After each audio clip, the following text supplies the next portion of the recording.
Before we begin tonight's journey into the unseen, we want to take a moment to thank you. To our listeners, our subscribers, and those just discovering us, your support is the heartbeat behind Dark Leaves Whisper. Every message, every share, every quiet night you spend with us, it means the world. This channel would not exist without your ears, your hearts, and your courage to believe in the stories we tell. So from the shadows, we thank you. And now let the leaves whisper once more. Story 1, The Spirit That Was Me. I used to think I was haunted. Not by a ghost like the kind our elders warn about, the kind that lingers after a wrong death, the kind that shows up in shadows or dreams. No, this one was inside me. Quiet. Watching. Pressing against my ribs like it wanted out. I thought maybe a shaman could fix it. Tie a string, chant the right words, scare it off. But you can't chase out something that is you. I grew up in Minnesota, in a small Hmong community where temples shared space with churches and everyone knew whose son you were. I was the quiet one, the good boy, always respectful, always careful, but inside, I was screaming.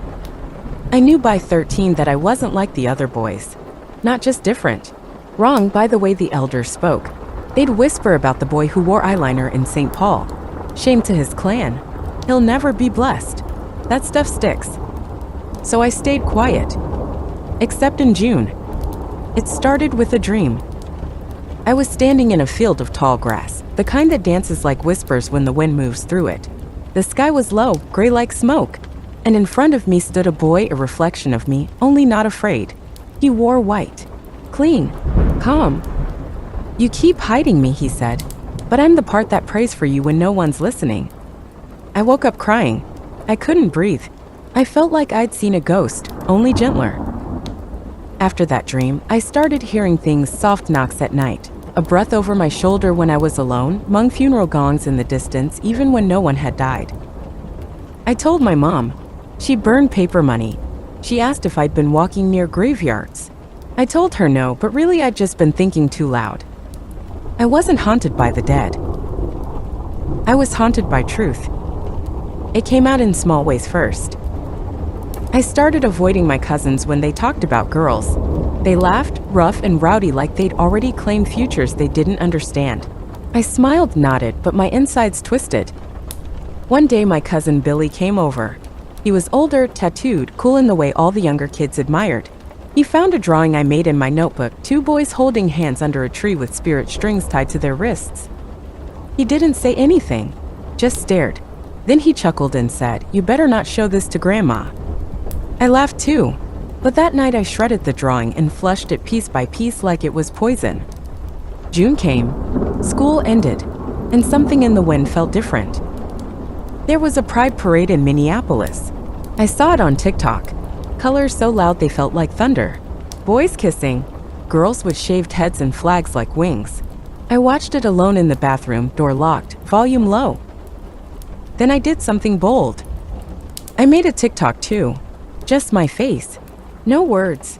Just a rainbow filter and the sound of a traditional reed flute mixed with soft piano. The caption said, "Even in dark skies, I remain." I didn't tag anyone. A day later, I had 3 messages from random Hmong kids. One wrote, "You too? Bro, I thought I was the only one." I wasn't. But then came the backlash. My uncle saw it. He screenshotted it and sent it to my dad with the caption, "What is your son becoming?" That night, my father called me into the garage. No lights. "There is no such thing as loving another man in our family," he said in Hmong. "If you follow this path, I cannot claim you any longer as my son." His voice didn't rise, but his words pierced like arrows soaked in guilt. I didn't argue, just stood there. A week later, I went to the river. Just sitting at He River, wimping at the river. And for the first time, I spoke aloud, "I'm gay." The wind didn't roar. The trees didn't cry. But something shifted. A bird landed near me. Black feathers. Calm eyes. It tilted its head like it understood. I laughed. My mom found out next. She didn't cry. She didn't scream. She simply held my hand and said, "Your spirit is not broken. It is just rare. I still love you." I wept into her shoulder for what felt like hours. Now it's June again. I wear a rainbow patch hidden inside my jacket near my heart. I've met others now among teens like me in Wisconsin, California, Oklahoma. Some of us are out. Some still whisper. But all of us are learning we are not broken. We are not cursed. We are not haunted. We are alive. Story 2: The Girl Who Sees. I've never been able to ignore what most people call shadows or tricks of light. From the moment I was young, I saw things no one else did, figures lurking at the edges of rooms, flickers of movement just beyond my sight, faces that vanished the instant I blinked. At first, I thought it was my imagination. But over time, the whispers in the quiet house, the cold spots where warmth should be, and the feeling of watching eyes made me understand these were not figments. They were real. Spirits. Ghosts. It was never just one. They came in waves, drifting through the spaces between walls, lingering on the thin line between this world and the next, tethered by memories, regrets, and sorrows they could not release. My family refused to see them, or worse, they pretended they didn't exist. They said I was making it up, that I was cursed or sick. But I wasn't lying. I wasn't sick. I was chosen in a way, burdened with the sight they feared. I remember the first time I told my mother about the woman I saw sitting silently at the foot of my bed. The woman was pale, her eyes hollow, and her hair long and tangled, as if she had wandered through darkness for centuries. When I described her, my mother's face twisted with fear and anger. "Stop talking nonsense," she snapped. "You're scaring yourself." That night, I stayed awake, staring at the dark corner where the woman sat, waiting. I wanted to ask her why she was there, but the words caught in my throat. The spirits didn't come for comfort. They came for something else, something unfinished. Sometimes I felt they wanted to warn me, sometimes to threaten me. Their presence weighed heavy in my chest, a cold pressure that never left. Living in a house full of silence about what I saw made me feel invisible, like the ghosts, and I shared a secret no one else knew. And there was another secret, one I carried even deeper inside. I had fallen in love with a girl, quiet, kind, and fearless, someone my family would never understand. In our culture, love like that was a hidden thing, a shadow to be avoided, a silence not to be broken. I wondered if the spirits understood this feeling of being unseen, unwanted, misunderstood. Did they too long to be accepted? Did they feel the sting of rejection as sharply as I did? One night, the shadows grew restless. The air turned thick and whispers filled the room like a suffocating fog. The woman by my bed rose silently and stretched her arms out, as if reaching for me. I closed my eyes, heart pounding, and whispered, "I see you. I see all of you. And I'm still here." The spirits responded with a chill that swept through my bones, a silent acknowledgement of my existence in a world that refused to see me. That night, I understood that my sight was both a curse and a gift. I was bound to walk between worlds, carrying the weight of the unseen, ghosts, and truths alike. The nights became harder. The house, once familiar, twisted into something else, a place alive with silent footsteps and cold breaths against my skin. I would lie awake, feeling invisible hands brush the back of my neck or cold fingers trace the curve of my cheek. One night, as the clock ticked toward midnight, I saw it again, the pale woman from my bed, but this time closer. Her hollow eyes locked onto mine, and I felt a flood of sorrow spill from her like a dark river. I wanted to ask her why she stayed, what bound her here. But her lips never moved, only her eyes, full of pain and regret. Then the whispers began. Not the kind that flutter in and out like a breeze, but voices sharp and clear. "Help us." I froze. The voices felt ancient, as though they came from the bones of this land itself. And then the realization struck me, these spirits weren't just lost. They were waiting for someone who could see them, someone who could help. But how? I was just a girl who saw things no one else did, carrying a secret too dangerous to speak aloud. Days passed. My family noticed nothing, or perhaps chose to ignore the darkness that surrounded me. They focused on the future they had planned for me, school, marriage, a quiet life. A life where I could never be myself. The girl I loved was the only one who knew my secret. She never mocked me, never looked away. Sometimes she held my trembling hands and whispered, "You're not alone."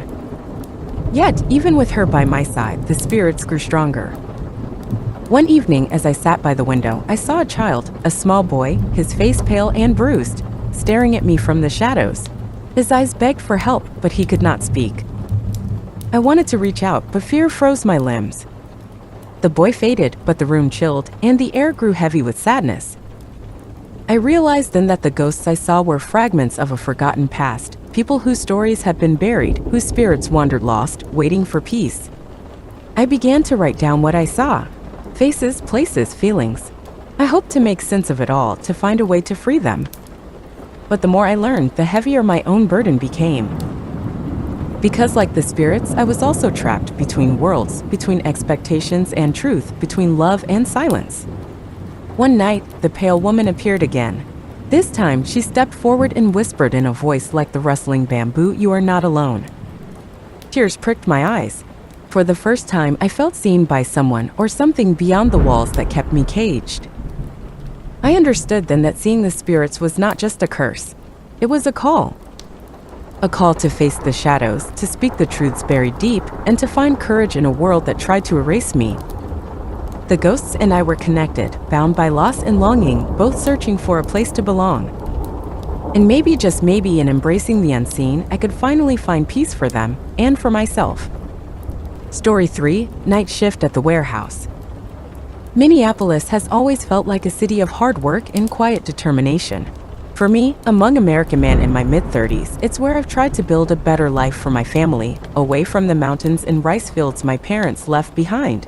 The night shift at the huge distribution warehouse on the outskirts of town pays well enough, but it's a grind. Long hours, heavy lifting, and the kind of exhaustion that sinks into your bones.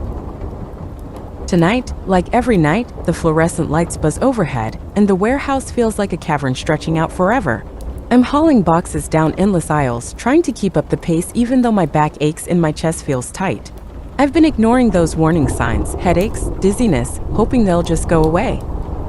During my break, I sit near the loading dock, peeling open a sandwich. The cold air sneaks in through the cracks, and I pull my jacket tighter. My phone buzzes, a message from my mom back in California. "Remember to take care of yourself. You matter to us." I smile, but I don't reply. I don't want her to worry.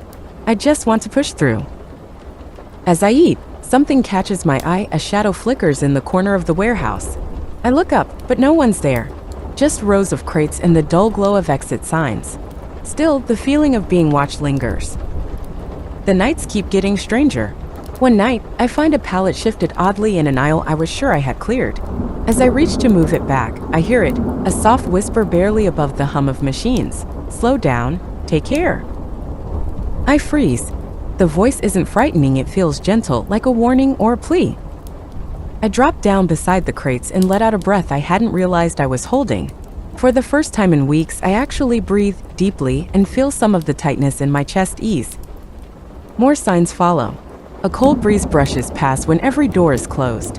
I hear a faint lullaby, the same song my grandmother used to sing.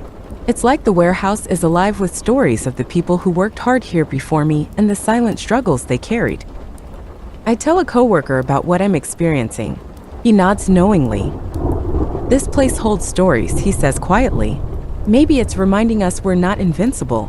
We have to take care of ourselves for our families." I think about my dad, who lived with high blood pressure for years without telling anyone. I think about the men in my community who keep pushing through pain and stress, afraid to be seen as weak. That week, I start to change. I take short walks during breaks. I swap sugary snacks for fruit. I make an appointment at the clinic. The headaches start to fade. The heaviness in my chest lifts. The whispers in the warehouse never completely go away, but now they feel like a comfort, reminders, not warnings. One night as I leave, the voice returns softly. "Take care." I smile, feeling connected to the unseen past inside these walls, into my own life, fragile but worth protecting. Story 4: The House on Elder Lane. They say the Midwest is quiet, peaceful. A good place to raise a family, work hard, and mind your own business. I used to believe that too. When I moved into the house on Elder Lane in Wisconsin, it felt like the fresh start I needed. After years of city noise and night shifts, I was ready to slow down. I'd just turned 42, a divorced father trying to stay close to my teenage son, Jordan. The house was older but solid, a two-story with a long porch and creaky floors, tucked at the edge of a sleepy Hmong neighborhood. I liked that. It reminded me of my uncles back in Fresno, the way they'd sit around after dinner talking about old times, their laughs soft but their hearts heavy. hadn't even unpacked everything when the odd things started happening. It began with a knocking, not at the door, but inside the walls. Just soft thumps, usually around midnight. At first, I chalked it up to an old house settling, but it didn't stop. One night, I followed the sound through the hallway and ended up standing outside Jordan's room. He was fast asleep, but the knocking was louder, deliberate. I opened the door and it stopped. That's when I started to feel it, a heaviness. Not fear exactly, but the kind of weight you carry when you're too tired to keep pretending everything's fine. I've been ignoring my health for years. Skipped checkups, put on weight. My blood pressure was high, but I told myself I was just tired from work. Every time my sister brought it up, I'd shrug her off. I'm fine, I'd say. Just tired. It became my go-to excuse. A few weeks after we moved in, Jordan asked if the house was haunted. I laughed, told him ghosts weren't real. But inside I wasn't so sure. Things would go missing, my keys, my wallet, even my dad's old photo once. Only to show up somewhere I never left them. Once I found the photo sitting upright on the kitchen table, like someone had placed it there on purpose. That photo, my dad had been a tough man. Strong, stoic, never complained. Until he collapsed one day from a heart attack none of us saw coming. He never said a word about how tired he was. Maybe he didn't know how. One night, I fell asleep on the couch with the TV on. I woke to static, the screen fuzzed out, and standing at the far end of the hallway was a figure. Not threatening, not even fully visible, just watching. A man, I think, familiar somehow. I blinked and he was gone. That's when the dream started. I'd see myself, older, grayer, sitting alone at the kitchen table. No Jordan, no family, just silence. In the dream, my hand clutched my chest. I'd wake up in a sweat, heart racing. Someone was trying to tell me something. I tried to brush it off, until one morning Jordan found me passed out in the hallway. I don't remember falling, just waking up on the floor with my son calling my name, his voice cracked with fear. That was my wake-up call. I went to the ER that day. Turns out my blood pressure was dangerously high, and I'd been ignoring signs for months. Dizziness, tight chest, fatigue, all of it. The doctor told me bluntly, "You're lucky your son found you." I've been making changes since then. Daily walks, smaller portions, a full physical every 6 months. I even started journaling, something I used to think was silly. The house is quieter now. No more knocking, no more dreams. Maybe the spirit that lingered was someone who died with their warnings unheard. Or maybe it was just me. My guilt, my past, knocking through the walls, begging me to pay attention before it was too late. I still keep my dad's photo on the table. Sometimes when the morning light hits just right, it almost looks like he's smiling, like he's proud of me for finally getting it. Story 5, The Empty Room. They say the mind is a house with many rooms. Mine has started locking doors I don't remember closing. I first noticed it when I found the room with the red door. Not in my home, no, I'm not talking about anything real. It was inside my head. I could feel it. There, just behind a corner I wasn't supposed to turn. I'm 74 years old, and my daughter tells me I've been forgetting things. But this isn't forgetting. This is something darker. You see, I've been dreaming of the same hallway, peeling wallpaper, a flickering light at the end, and doors that hum like they're alive. Every night I walk down that hall, bare feet slapping cold stone, and every night I hear her, the woman behind the red door. Sometimes she weeps.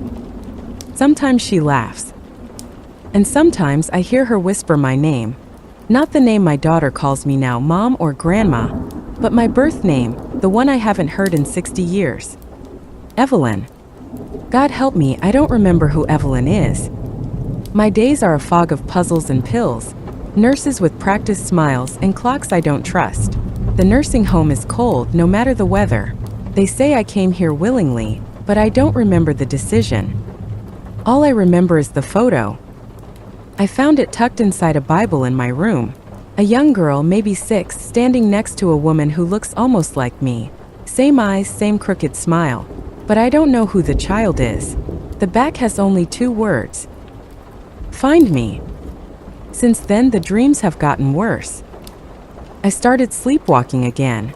The staff say they find me standing in the hallway, staring at room 217, which has been empty since I moved in. They say no one ever lived there. But that's a lie. I know she's in there. 3 days ago, I tried to enter room 217.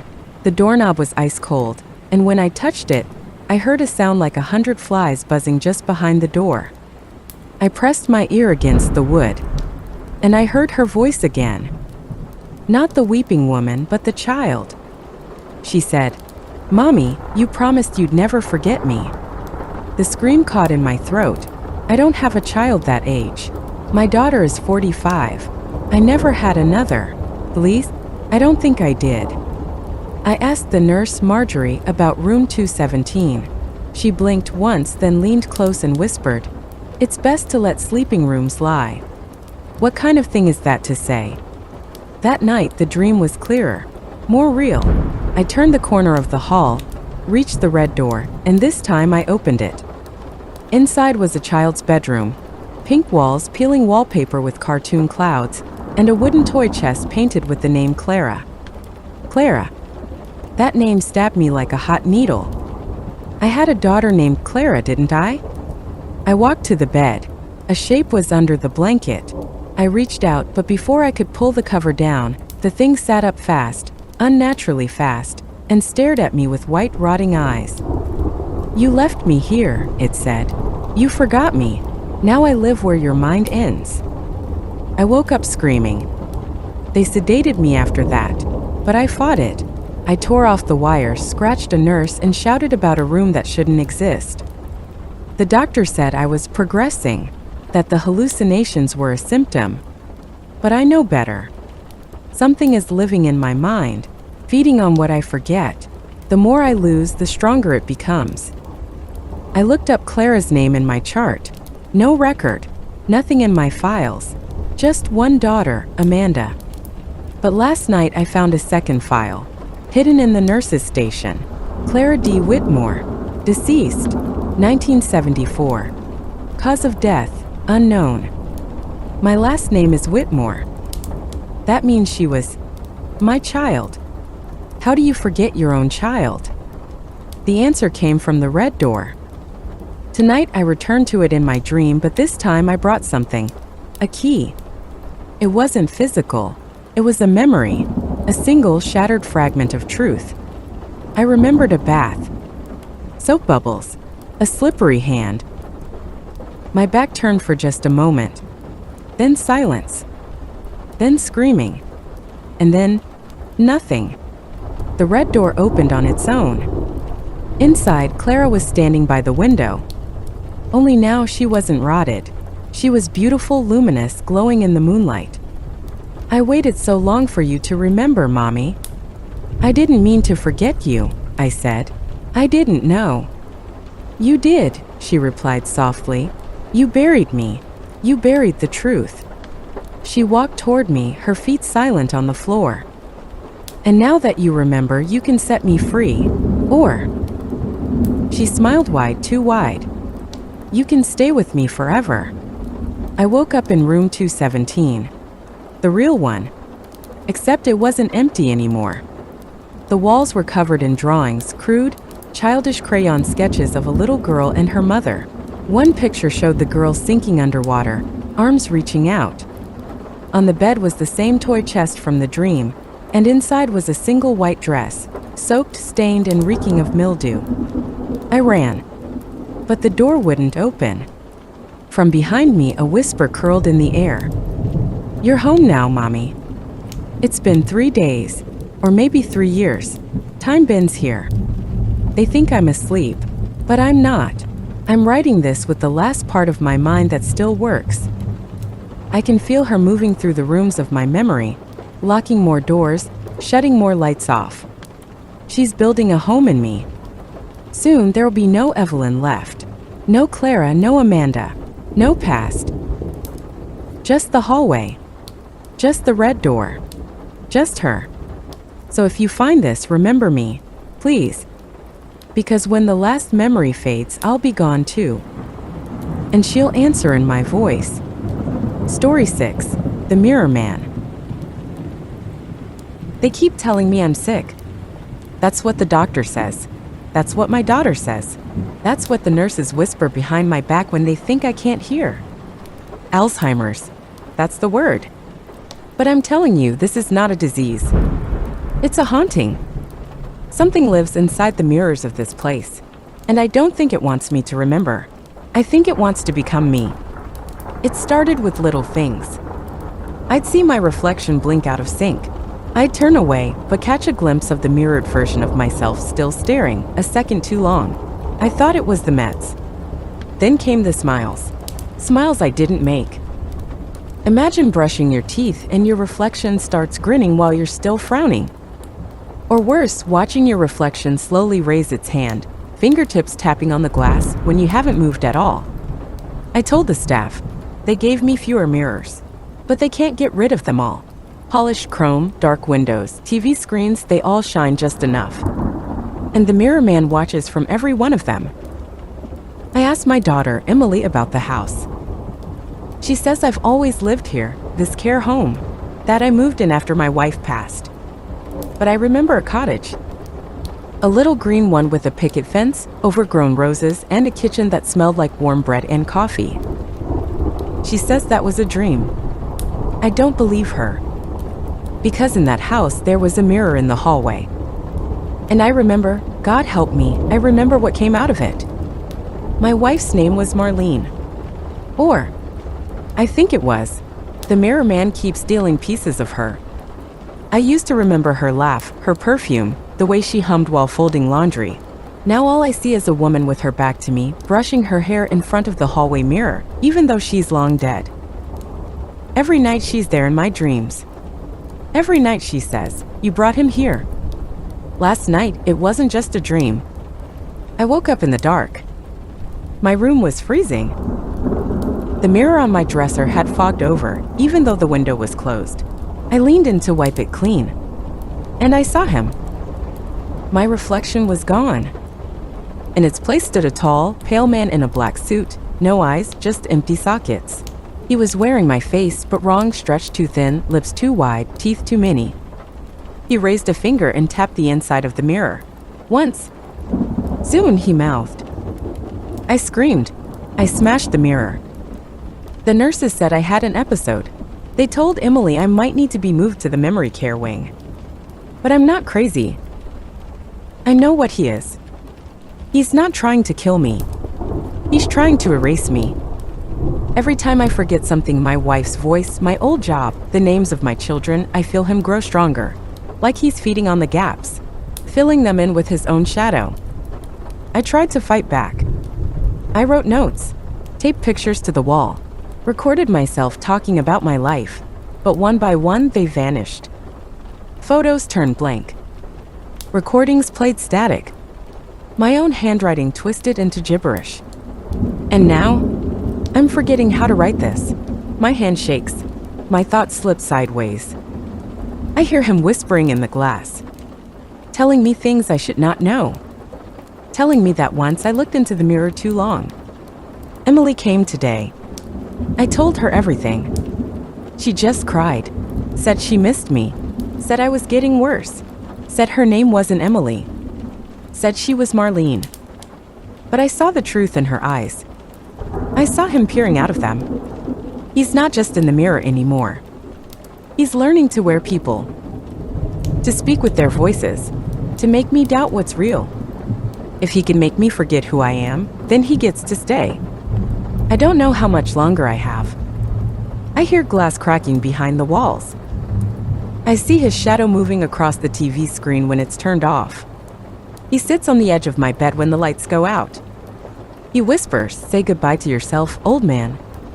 Last night, I caught my reflection watching me sleep. And this morning it blinked first. If you find this journal, if I disappear, don't trust the reflection. Don't believe the photos. Don't answer if someone who looks like me comes to your door. Because it isn't me. It's the mirror man. And once you see him, it's already too late. Story 7, The Crawl Space. I never believed in the supernatural. Ghosts, demons, haunted houses, I always thought it was just Hollywood crap meant to scare children. But that changed the day I moved into my new house in rural Michigan. It was a quiet 3-bedroom colonial at the edge of a small town, surrounded by decaying trees and overgrown weeds. Cheap too. Too cheap. The realtor said it had been vacant for nearly 15 years. The last owner vanished without a trace, just up. And disappeared. No forwarding address. I shrugged it off. People disappear all the time. I wish I had never stepped through that front door. The first night was uneventful, just me, some beer, and cardboard boxes. Around 3 a.m., I heard a soft scratching. I paused my music and listened. It was faint but rhythmic, like something was dragging across the wooden beams beneath the house. Probably a raccoon or squirrel.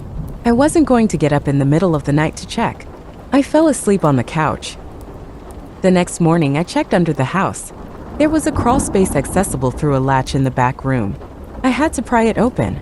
Inside was a narrow passage that dipped into complete blackness. I shined my flashlight, but the beam barely penetrated the gloom. Dust floated like ash, and the smell, rotted wood and old blood, hit me in the face. Something primal in me said to shut it and never open it again. I listened to that instinct. For about a week. The scratching returned, louder this time. I would wake up at 2 or 3 a.m. to the sound of nails scraping against the wood, but now it was beneath different rooms each night. Then came the thumping, like someone was crawling under the house on their elbows, dragging themselves through the dirt. One night, I put my ear to the floor. I swear to God, I heard breathing. Deep, labored, just below the floorboards. I started to feel watched. I'd catch movement out of the corner of my eye. Just shadows, just shapes. One night, my TV turned on by itself. Full volume. Static blaring. The screen was glitching, like something was moving inside the snow, a shape. A crawling figure. I unplugged the damn thing. The worst part? I began waking up in weird places. One night, I opened my eyes and found myself lying on the kitchen floor, covered in dirt and splinters. Another time, I woke up inside the crawl space, curled into a fetal position, nails broken, and fingertips bleeding like I had been digging at the earth. I don't remember going in. My mind started to unravel. I set up cameras around the house. Night vision. I had to see what was happening. That night, I fell asleep with every light on and a knife under my pillow. The footage still haunts me. Around 2:48 a.m., something emerged from the crawl space. It was human in shape, but wrong. Pale skin, impossibly thin, its joints bent backwards like it had broken every limb and reassembled itself wrong. It moved in jerks, crawling on its elbows and knees like a spider. It didn't walk, it twitched forward. Head hung low, long black hair trailing behind it. It disappeared off camera. At 3:02 a.m., I was seen sleepwalking into the back room. I opened the crawl space. I didn't hesitate. I went inside and pulled the door shut behind me. The footage ended there. I had no memory of this. Just woke up in my bed, mud under my nails and my heart racing like I'd been sprinting. I decided to seal the crawl space permanently. That morning, I nailed plywood over the opening, reinforced it with concrete. I thought it was over. It got worse. That night, I heard it in the walls. Climbing, crawling, scraping. The creature wasn't trapped. It was inside now. Lights flickered. My phone wouldn't hold a charge. I couldn't get a signal. My laptop showed only one Wi-Fi network. Crawl with me. I never set that up. I started hearing whispers. In the vents. Behind the mirror. Soft, hissing voices that said things like, "Why did you come here? We never left. You belong below." I found claw marks in my closet. On the inside. Long, ragged scratches that dug through the wood like butter. Then the dreams began. I dreamed of being pulled by my ankles down dark, wet tunnels. I couldn't scream. My mouth filled with dirt. And always at the end of the tunnel was a face, eyeless, grinning, whispering without lips, "Dig deeper." 3 nights ago, I tried to leave. My car wouldn't start. Phone still dead. I ran down the road, but every direction I went led me back to the house. Always back. Like the whole town had disappeared. I'm trapped. There's something beneath the floor, living in the walls and wearing my voice. Because last night, I heard myself call my own name from the crawl space. And I answered. Story 8, The Apartment Above. When I moved into apartment 6B, I was just trying to restart my life. I had just gotten out of a toxic relationship, left my job, and moved halfway across the country to disappear into obscurity. The building was old, brick-faced, and honestly depressing. But it was cheap, quiet, and no one asked questions. The landlord gave me the keys without much fuss. There were only 6 units in the building. I was on the top floor, or so I thought. The first thing I noticed my first night was the sound of footsteps above me. Heavy, dragging footsteps that creaked the ceiling as if someone were wearing boots filled with wet cement. I went back downstairs to ask the landlord. He looked confused. Above you? There's nothing above you. You're on the top floor. That apartment's been sealed off for years. I asked why.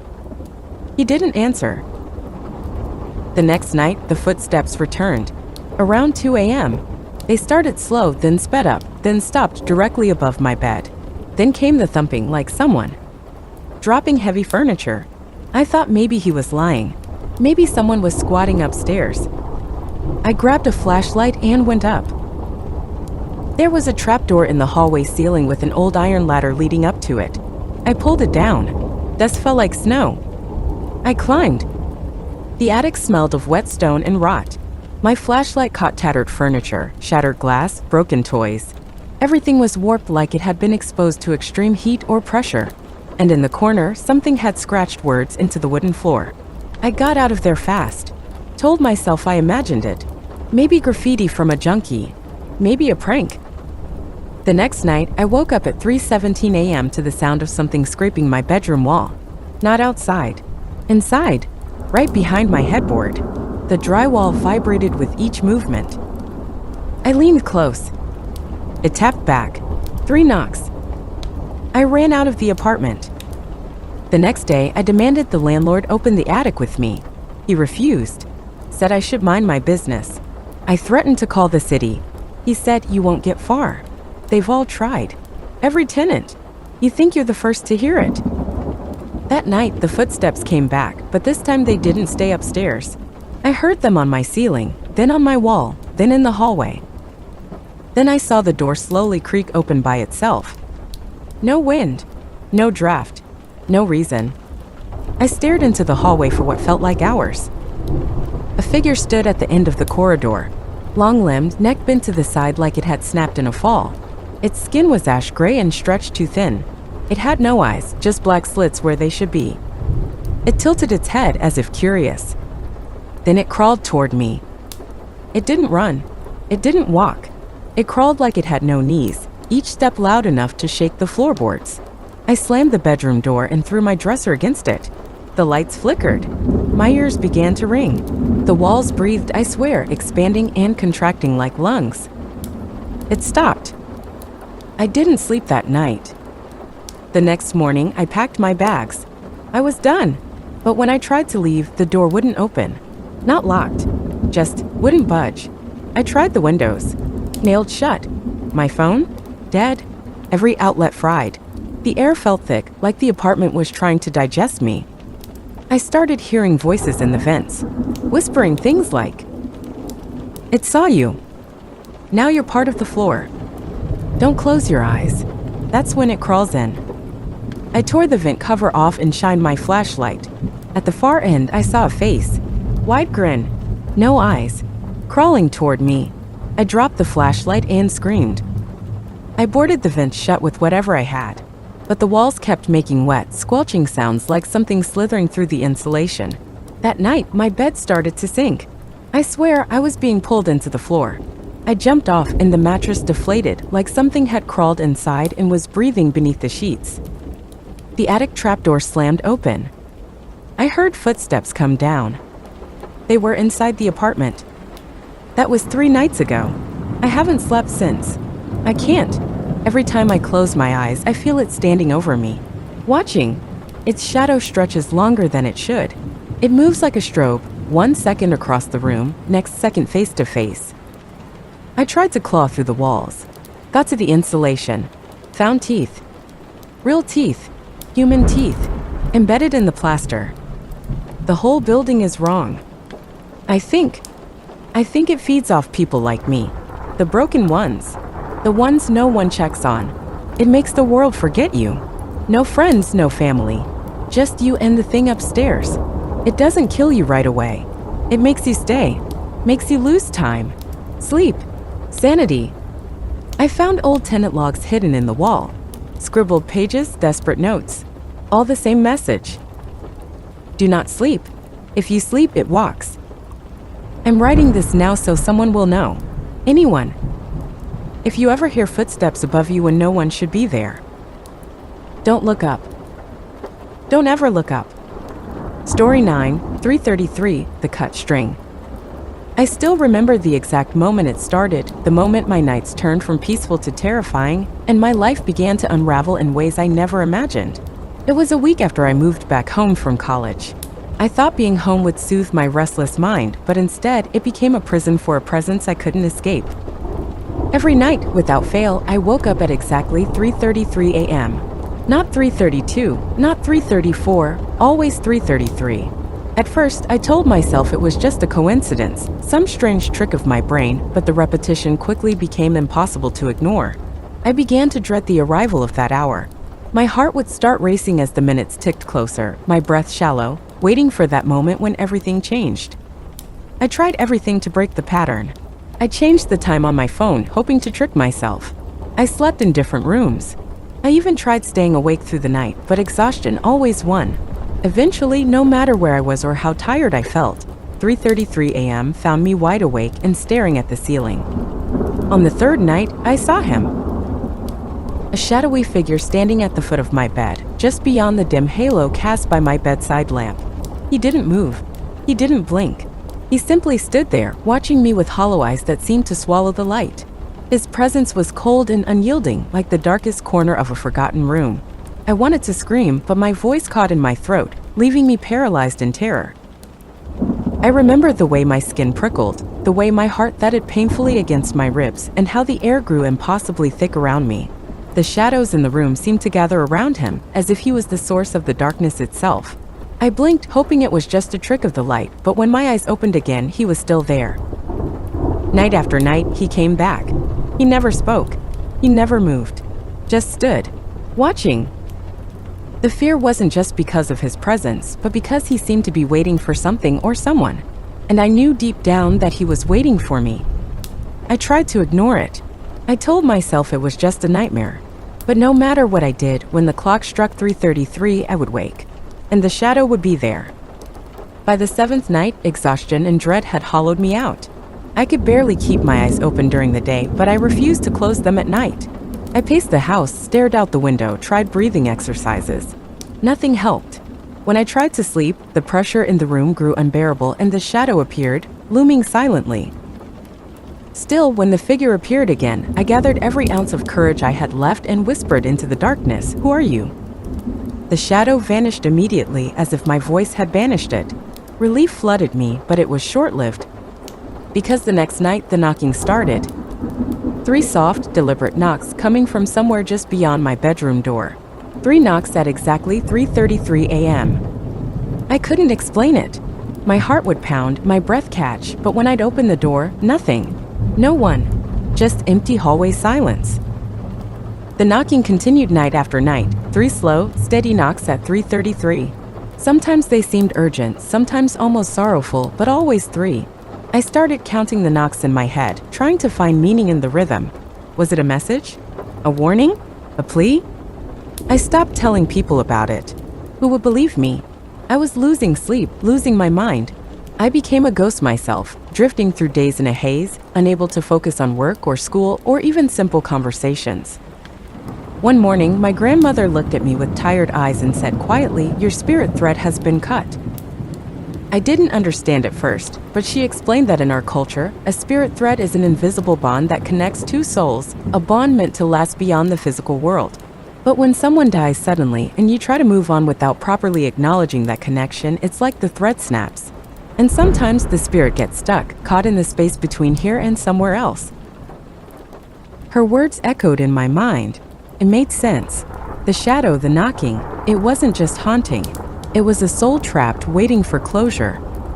She asked me if someone I loved had died recently, someone I still carried in my heart. I hesitated, but then I said his name, barely above a whisper. Tony. Tony was my childhood best friend, the one who had been there through every joy and sorrow of my youth. He died suddenly during our senior year of high school. No warning, no goodbye, just gone. After his death, I wore a string on my wrist, red, white, and black, as a reminder of him. But last year, overwhelmed by pain and the need to move forward, I cut it off. I told myself it was time to let go. Now I know I was wrong. I remembered the countless afternoons we spent talking about everything and nothing, the way he always had a joke to lighten my darkest days. His laughter echoed in my memories like a fragile thread itself, something I clung to when everything else felt lost. The nights went on with the knocking and the shadow. I never saw him clearly, but sometimes I felt him reach out, like a hand brushing through the cold air. It was a feeling that settled deep in my chest, a mixture of sorrow and longing. One night, in that unbearable silence, I whispered into the dark, "If you're still here, what do you want from me?" The answer was a chilling breeze, a sudden shiver down my spine, and a feeling of being pulled between two worlds. I realized then that some connections can't be broken by distance or time. They linger in the spaces we least expect, reminding us of what we tried to forget. Since then, I make a point every year on the anniversary of Tony's death to tie a new string around my wrist. It's a quiet promise, a way to remember, to honor, and maybe, just maybe, to help him find peace. Sometimes, when the world feels unbearably loud, I think about those nights. The darkness at 3:33, the knocking, the shadow waiting quietly in the corner. Grief doesn't fade with time. Changes shape. Sometimes it hides in the shadows at the foot of your bed and knocks softly on your door at 3:33 a.m., reminding you of the ties you broke and the souls you forgot to say goodbye to. Story 10, Whispers from the Stone. It had been 20 years since I stepped foot in the village where I was born. The road back was little more than a dirt path now, winding through thick forest and brush that had reclaimed what humans abandoned. Just bones under soil and moss-covered stones where names had nearly vanished. I told myself I came back to pay respects, to say goodbye to people I left behind, but that wasn't the truth. I came back because I couldn't sleep. Every night for 3 months straight, I dreamed of the same voice, a woman, soft but filled with sorrow, whispering from somewhere beneath the ground, "Why didn't you come back? Why didn't you bury me?" The graveyard sat at the edge of the village, just beyond the ruined remnants of old wooden homes and rusted cooking pots. No fences, no gates, just rows of stones and the outlines of graves too old or poor to have markers. I walked alone, a backpack slung over my shoulder, and a cheap flashlight in hand. It was just past dusk when I arrived, but the light already struggled to cut through the gathering fog. The air was too quiet. No birds, no crickets, only my boots pressing into the soft earth and the occasional creak of bamboo bending in the breeze. There were fewer stones than I remembered, or maybe more had sunk into the earth. I found my father's grave quickly. His was one of the few with a carved wooden post still standing. The letters had faded, but I knew the shape of his name. I didn't cry. I hadn't cried in years. I just sat down beside it and waited. That's when I heard it. A whisper, clear and cold, right behind me. "You came back finally." I turned. No one. Just rows of graves and creeping fog. I told myself it was the wind, the mind playing tricks. But then it came again. "Do you remember her?" I stood up, heart pounding, flashlight trembling in my hand. The voice hadn't come from behind me this time. It came from below. From the grave. But not my father's. The next row over. A flat, sunken plot with no stone. Nothing but dried weeds and a small depression in the ground. I didn't remember who was buried there.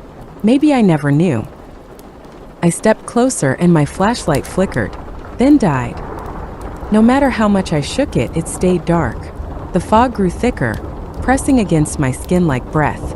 I backed away, reaching for my phone, but it wouldn't turn on either. The air grew colder.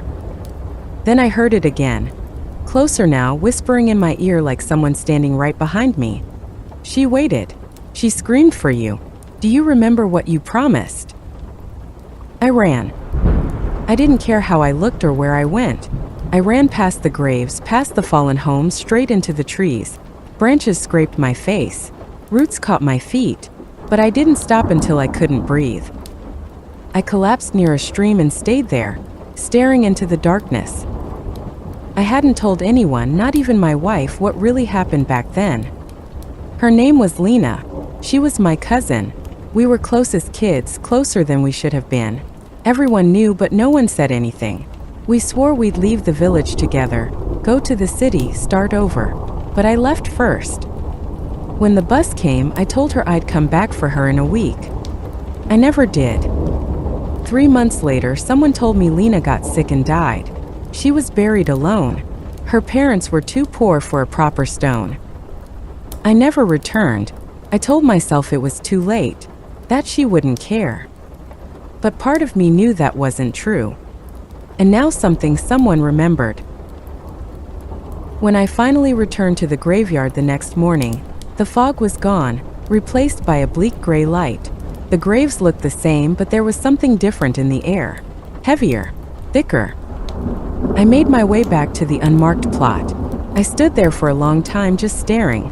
The earth looked freshly disturbed. I didn't touch it. I didn't dare. But then I noticed something resting on top of the dirt. A bracelet, old handmade, woven with red and black thread. I recognized it. I gave it to Lena the night before I left.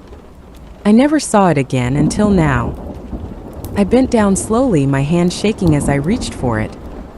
The moment my fingers touched the thread, the ground beneath me shifted, just slightly, enough to send a ripple of panic through me. And then I heard her again. Not a whisper this time. A scream. It tore through the graveyard like a blade through silence. Piercing, raw, endless. It came from everywhere and nowhere, echoing through the trees, the ground, the stones. My ears rang. My legs gave out. I dropped to my knees, hands covering my ears. You left me here. I don't remember how I got back to the road. I just remember running. Faster than I thought possible, tripping and crawling until I saw the first rusted sign pointing to the highway. I didn't look back. That was 3 weeks ago. Since then, I hear whispers every night. They come just after midnight, when the world is silent and I'm alone in bed. They say her name. They ask me why. They ask me what kind of man forgets a promise to the dead. Sometimes I wake up with dirt under my fingernails. Sometimes my feet are wet. Once I woke to find the bracelet wrapped around my wrist. I don't know what she wants. Forgiveness, revenge, to be remembered. But I know one thing. She's not done with me.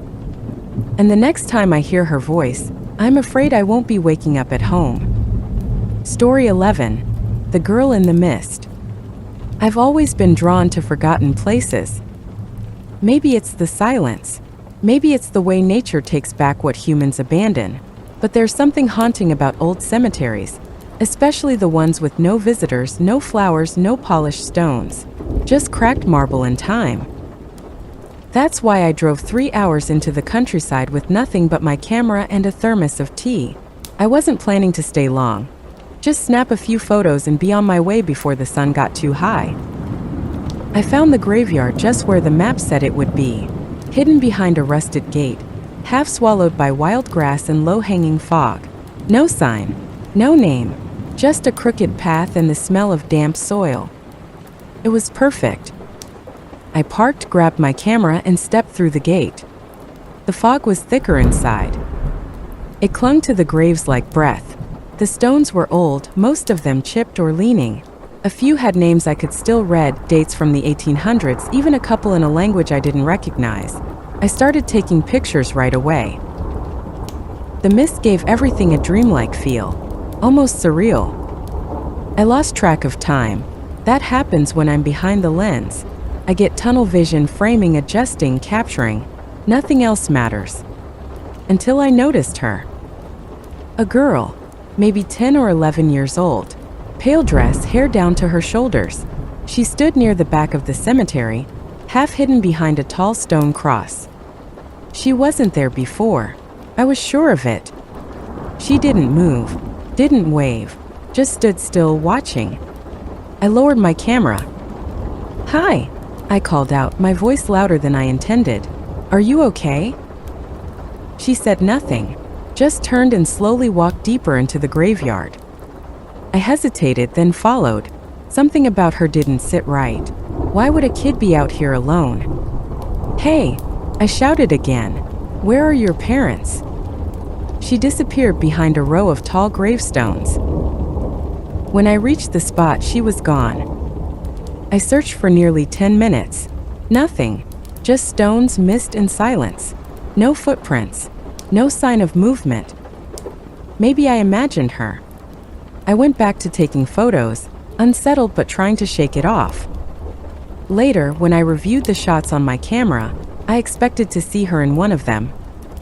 But she wasn't in any of the frames. Not even the ones I knew she was in. I left the cemetery around noon. The fog had thinned, and the sun was finally breaking through. I locked the photos into a folder and didn't look at them again until the next evening. That's when things started getting strange. The images were off.